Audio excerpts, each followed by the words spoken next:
तुमच्यासोबत कधी असं होते का, की तुम्ही विचार करता आणि तो कधीच होत नाही पूर्ण? माझ्या संग तर हमेशाच होते.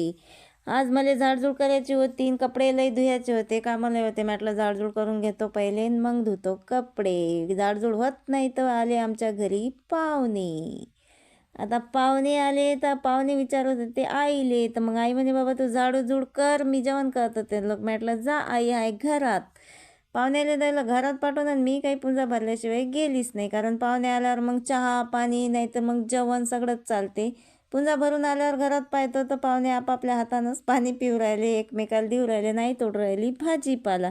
पाहुणे म्हणत चहा ठेव पहिले, पण आता पाहुण्यानं भाजीपाला मटण आणलं होतं तर मी मसालाच काढून घेतला पहिल्यानं मस्त, आणि कलेजी टाकली होती उकड्याले.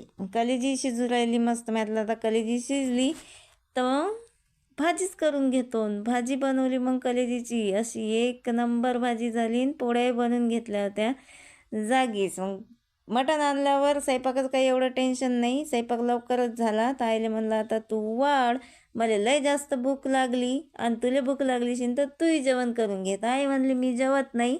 तर म्हणलं ठीक आहे, तर मग मीच जेवण करून घेतो. एवढे मोठे कामं होते आज की माझं तोंड नेरा एवढंसं झालं आज.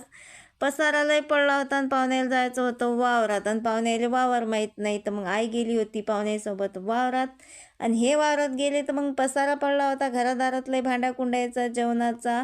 तर मग मी तो पटापट आवरून घेतला आणि हे निघले वावरात. मग पाहुणे वावरातून घरी आल्यावर चहा ठेवला, पाहुण्याला दिला आणि मी पिऊन घेतो आता. आणि भांडे कुंडे चहा पाण्याचे नेऊन ठेवले मी जिन्यावर. हे कपडे बी धुवून घेतले, पाहुणे वावरात गेले होते तर. आणि चहा पाणी झालं आणि पाहुणे यायला केलं रवाना. चला तर मग भेटूया पुढच्या ब्लॉगमध्ये. बाय.